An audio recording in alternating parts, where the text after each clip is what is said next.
joining me today. So today is another makes video and boy do I have a lot to show you. So this is all my May makes, and basically I just did a lot of sewing in May. I was like head down sewing constantly for like, it feels like an entire month. I have to say I've really kind of taken my foot off the pedal a little bit in June, but May was like crazy, and it means that I have a lot to share with you today. So you might want to, you know, grab a cup of tea, some biscuits and enjoy. So firstly, what I'm wearing right now are two of the things I've made, being this blouse and the jeans, which I will get up and show you as well. So this top is the Falbala top from Wear Lemonade. So a couple of years ago, I got the Wear Lemonade pattern subscription. So you pay, I think it's something like €7.95 a month for a minimum of 3 months, and you have access to their entire library of PDF patterns, which actually is very, very reasonable. They've got quite a lot of patterns, maybe somewhere in the region of 20 or 30 or so, lots of different styles. If you like their kind of aesthetic, then it's really, really worth it. I ended up getting the subscription for the 3 months. I downloaded everything, but I didn't actually make very much from them. There's a few that I had kind of earmarked, but they kept kind of getting pushed to the back burner, and this is one of them. So it's a really simple blouse, just a darted at the front. It's got this kind of shallow V on the back and this kind of double layered frilled sleeve here. It's one of those patterns which is great if you say have a metre or just over a metre, quite a lightweight fabric, then you can usually kind of squeeze this kind of style of top out, if that makes sense. I really liked it from the get-go, but again, just one of those things where, you know, I didn't have the right fabric, I didn't have the right idea for it, but when I had this fabric, I realised that this is exactly what I wanted to use for it. So this is a viscose fabric from myfabrics.co.uk. It's got this kind of tulip print on a black background. I have made some changes to the pattern. So firstly being this kind of V ladder trim that you can see on the front here. So this ladder trim was a leftover from another project of mine from last year. I'll pop a little picture of it here.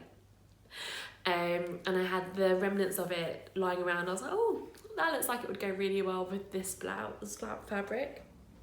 So literally all I did was split the pattern, add on a seam allowance, and then just join that on in the middle. It was really fiddly getting it in, especially trying to get it to a point. Not my brightest move, I would say, but I do like how it looks, and I really wanted to keep that V shape to mimic what it's like on the back, which is like so. I'll stand and give you a proper twirl. I'm currently sitting on a bench. It's not the most easy thing to twirl on.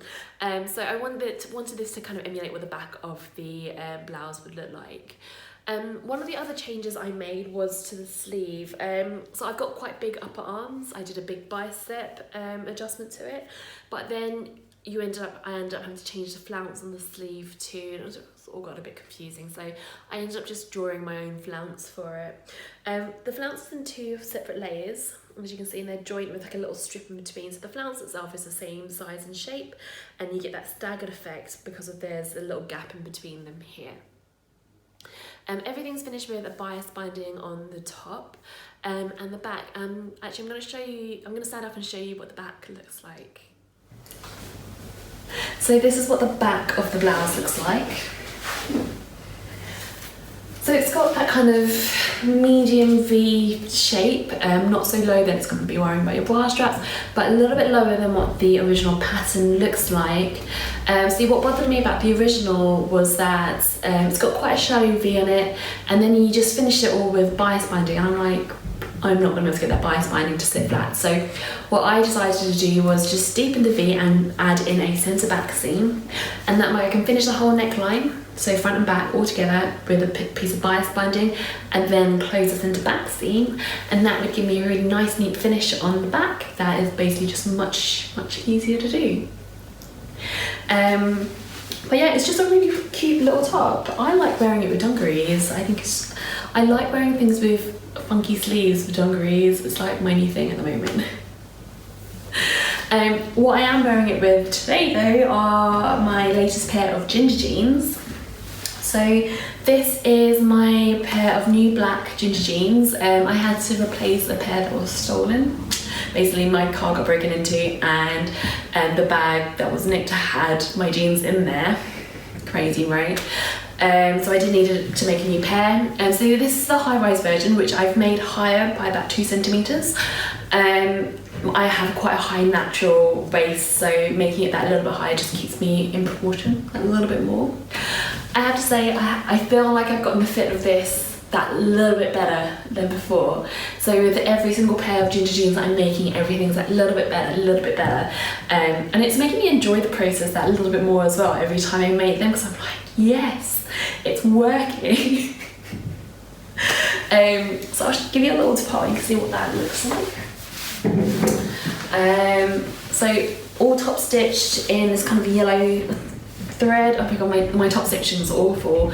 I didn't really take the time to do a lot of testing with it. So in terms of my thread tension for my top stitching, so it's a little bit of a mess, but I did get it done. I didn't spend the most amount of time on this pair of jeans. The denim itself was a really cheap find. I got it for like £4 a metre from Goldhawk Rd.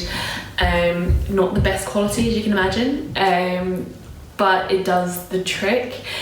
It did fade, and you know, it's one of those denims that when you wash it, it comes up with all those lines and all of that kind of stuff. So I ended up washing it twice, and there were lots of lines in it, and I was like, I'll make them anyway.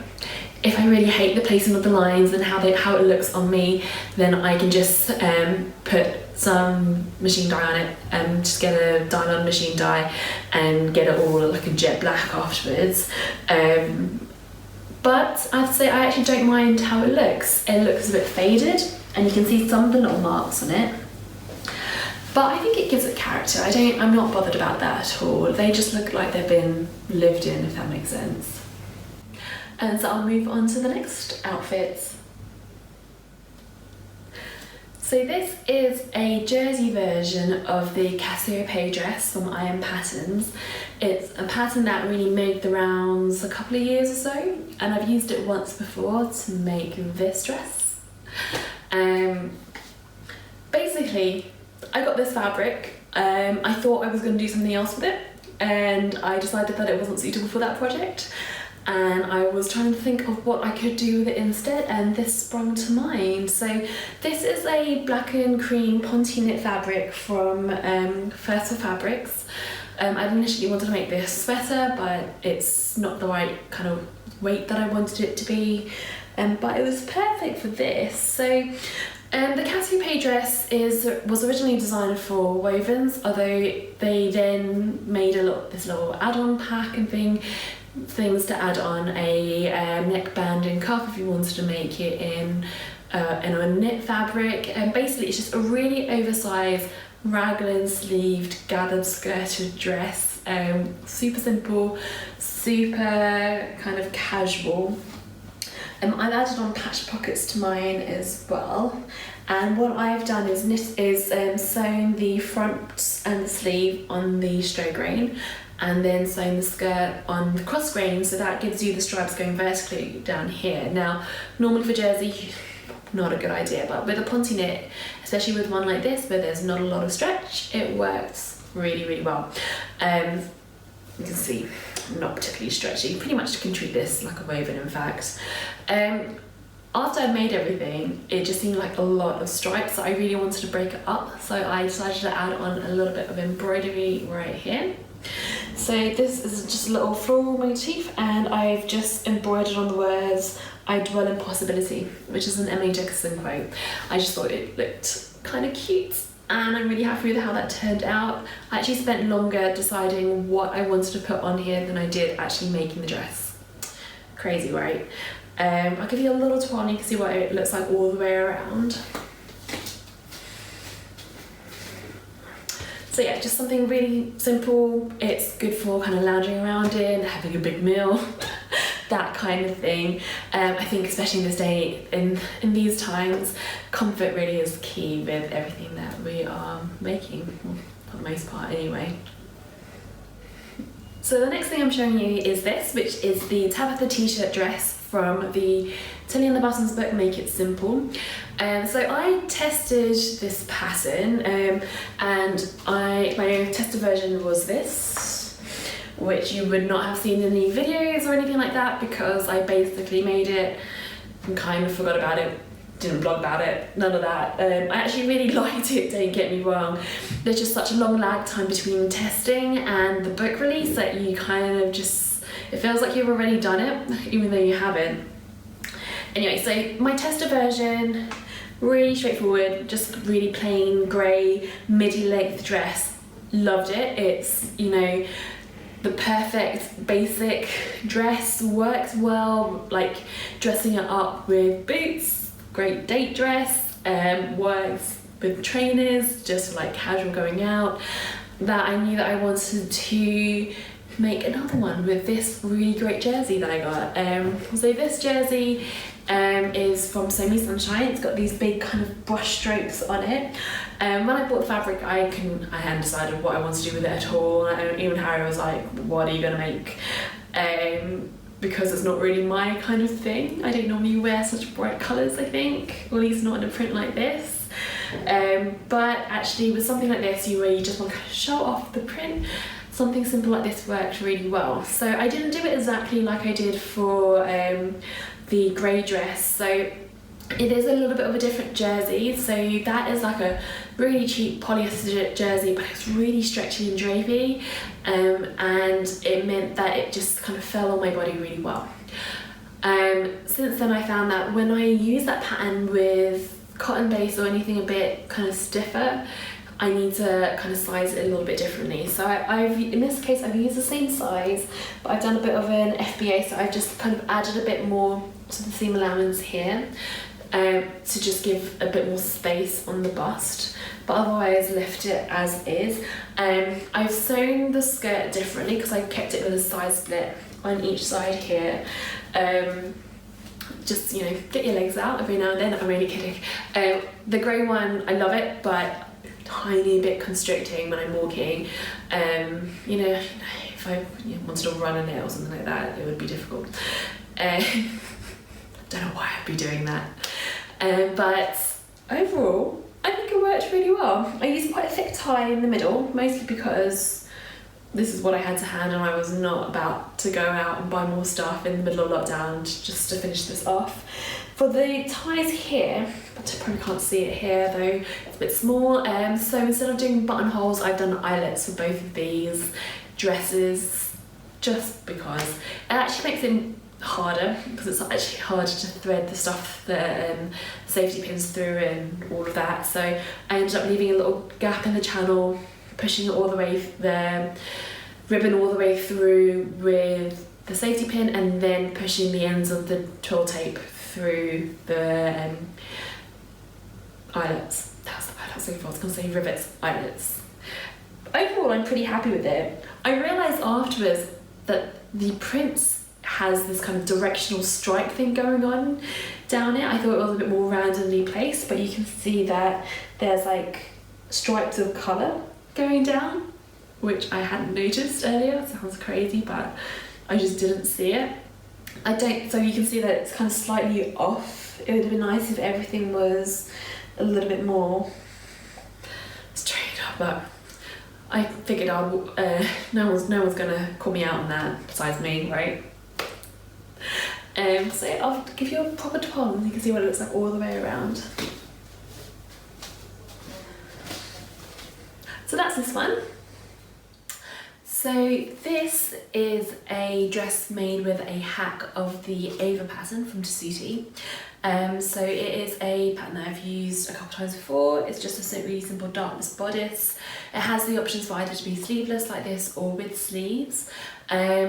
Weirdly enough, I've actually used the sleeved bodice for this, because when I got my pattern printed, because I sent it to a copy shop for it to get it printed, I misread the file and accidentally got it an A1 sheet printed on an A0 sheet, so that one's out of proportion.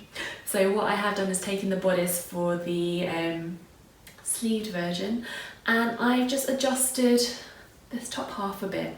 So what I have done is taken in the neckline slightly. So the Eva normally sits a little bit wider on the shoulders, and so I've brought that in slightly here, and I've just lowered the neckline slightly as well.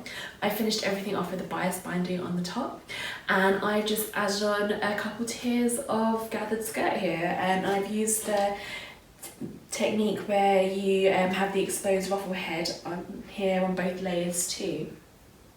So this is different to the original skirt, which has this kind of lantern shaped skirt on it. This fabric is a little bit of an odd choice for me. I was a bit taken in by the big spots and things like that. It's a linen gauze that I got from Simply Fabrics in Brixton, not in person of course, I got it in lockdown, so I got it online. And it's kind of like this, it's kind of like a normal cotton gauze, but it's just like a little bit rougher and a bit heavier, and that's that linen fibre coming into play there. So it's a bit scratchy, and because of that I didn't want it to sit super close to the skin, so I decided to make something that was quite loose fitting, which is how this came about. I mean, it's really kind of fun and floaty. I mean, look at it. It's very, very swishy. It is a bit sheer, don't get me wrong. Really, I should be wearing a slip under this if I want to, you know, wear it out in public. It's great for lounging about the house. It would be great for, you know, by the beach, by the pool, that kind of thing as well. And it's just, you know, just a bit of fun. So this make is a bit of a hack and a bit of a copy of a ready-to-wear dress I saw. So I went through a phase a few weeks ago, beginning of lockdown. I planned to do all these series of, you know, how to copy high street looks and things like that, and I basically just never got around to it, but I did do a lot of browsing, and I found this dress on Oliver Bonus, which I loved. It's got this kind of square neck, poofy sleeve, midi length, side slit, all good things, right? And I thought, you know what, I can make one of those. So I went and tried. So this dress is a hack of the Jenna dress by Hand London. So I've basically taken the Jenna bodice, so this part's all the Jenna, and the Jenna comes with this kind of squared out neckline, really beautiful neckline. I ended up lowering it slightly, and even then I could probably have lowered it a bit more to get it where I would have wanted it. It's kind of got this Regency vibe to it, I love it. And I used their plain sleeve and slashed and spread it to make this kind of poofy sleeve here, which I've ended up with a cuff at the bottom, but messy at the moment, but yeah, I ended up with a cuff down here. Shouldn't be this tight. My arms have gotten ginormous because I've eaten too much cake lockdown. Irrelevant. And I drafted a skirt to go with it. So the skirt is kind of really simple. It's got pleats on the front and on the back, and a split on the side here, which is a tad high. That does need to get sorted out at some point. And I've made a belt to go with it as well. I don't know if it's quite what I was expecting when I had planned this. I don't know where I went to do with the fabric choice. So this is a really lovely viscose lawn. It's a Lady McElroy fabric that I got from Sony Sunshine. I do really like it, but it is just quite different from what the original version was like. I don't know if that's just throwing me off in terms of me thinking it's looking similar to that. That being said, I don't hate it. It looks good. I'm going to give you a tour to see what it looks like from the back as well. I have to say, by Hand London bodices just fit beautifully on me. I really like it. I did do a very slight FBA on this one, just because I wanted it to have a bit more looseness around the bust area, and I know that this is designed to sit like really snug, but other than that, it's great. I'll move on to the next outfit. So this sundress is from Grassa, so that's the Russian pattern company that I started talking about in my last makes vlog, where I just discovered them. And it's a sundress, it's a very familiar pattern. There are tons like this out in the market, but at the price point and the fact that I could kind of customise it in terms of size and height meant that I thought that it was worth giving this a shot. I also thought it'd be a great way of testing to see how their bodice would fit me, so for something really close fitting as well, because this is meant to be very tight, and actually it's pretty good. So this is straight out of the packet, no adjustments. I just picked my size, which is a 48, and my height, which I picked, it was like the 151 to 160 centimeters. I'm short and wide, short and curvy, all good things, and pretty much exactly, yeah, I made no adjustments to it and it's worked out really well. I would say the darts are a little pointy, and that's something that I would sort out in future, and I might even take it in just a slightly more underneath here, but otherwise it's great. I love the wide straps, and I love this sweetheart neckline. I'll get my hair out of the way. The sweetheart neckline over here, which I think looks really good. It's got inseam pockets on the sides, and I've used these big chunky buttons all the way down. So I've made this in a mid-weight linen, which I got from First for Fabrics. It's got a lot of body to it, so not the drapiest fabrics, and I think that it's held up pretty well for something like this. I am planning on making another version of this in black with maybe skinnier straps, maybe less of a sweetheart, and do something a bit straighter here. I haven't 100% decided, but I think it's going to look great. I'll give you a twirl and you can see what it looks like all the way around.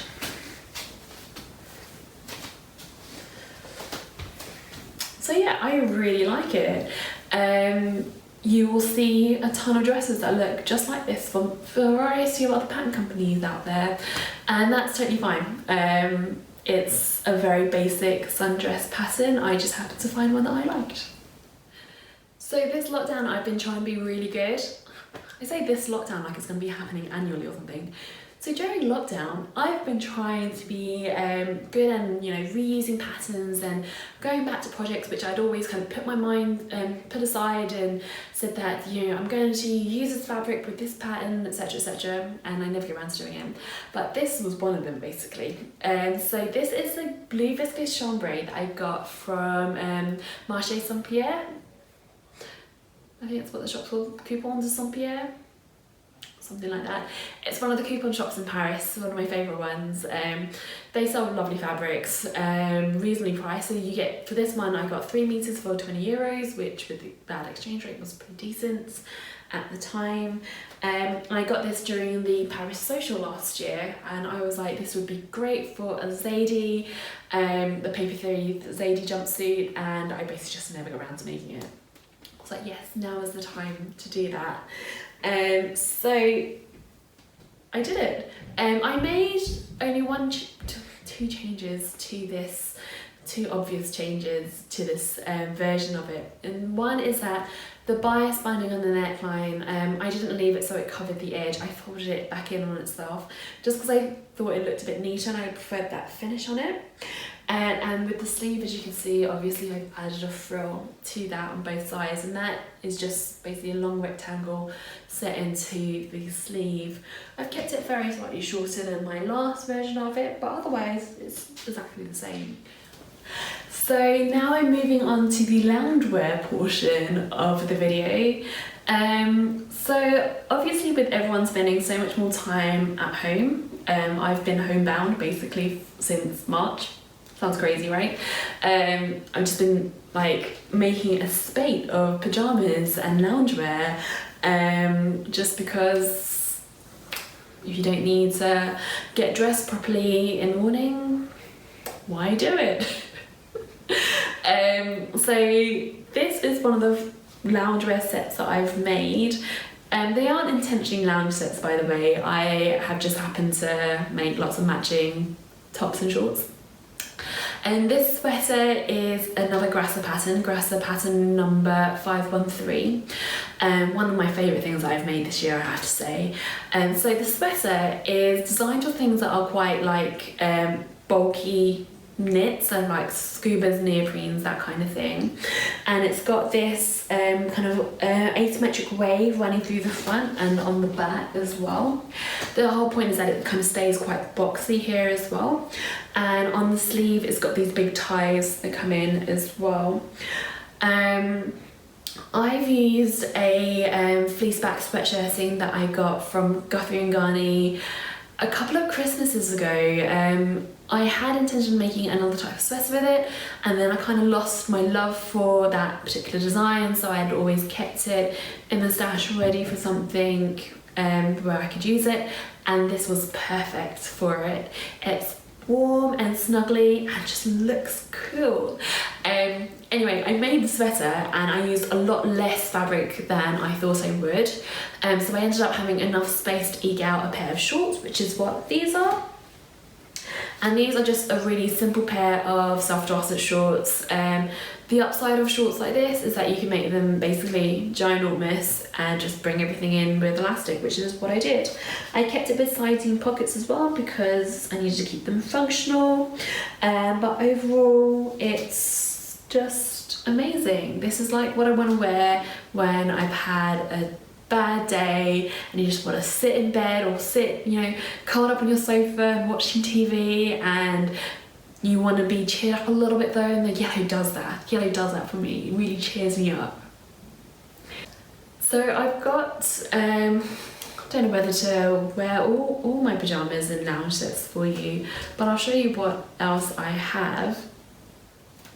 So one of my favourite fabrics I bought recently during the lockdown is this. So I'll hold up close to the camera so you can see it.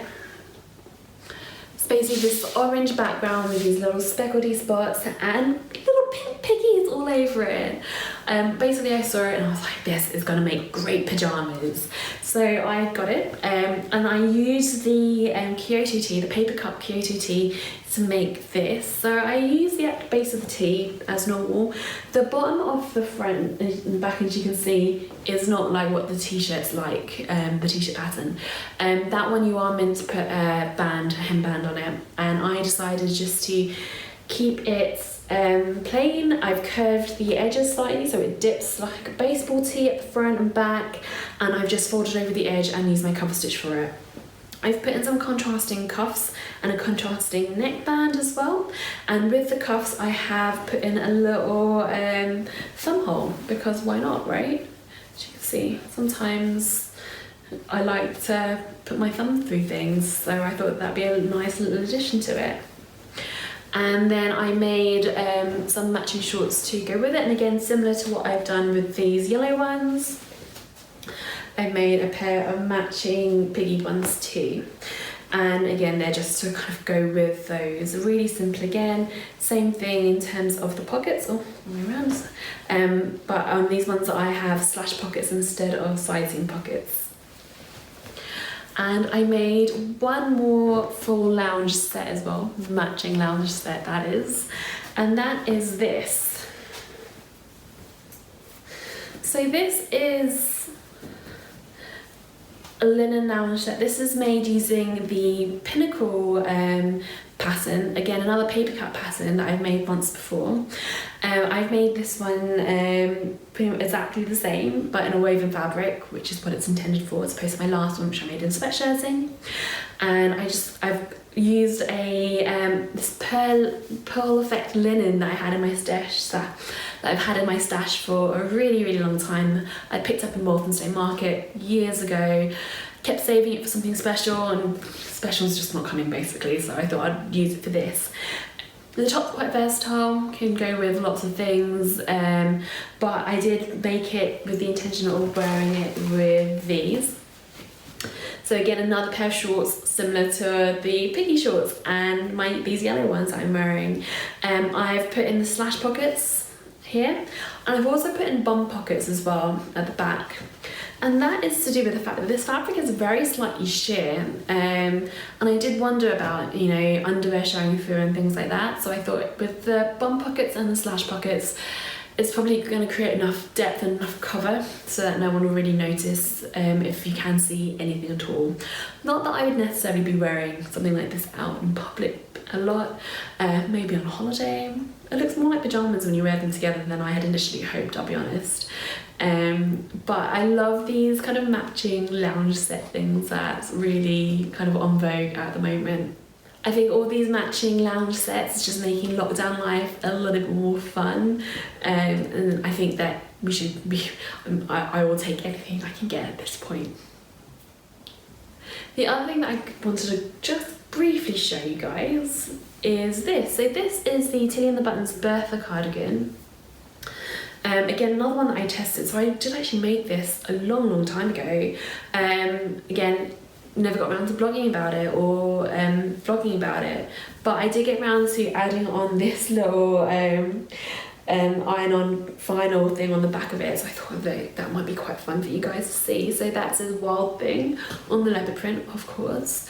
I love using my Cricut maker to make all of these things, so I design stuff, get it cut out on the machine, and then it goes straight onto all these clothing.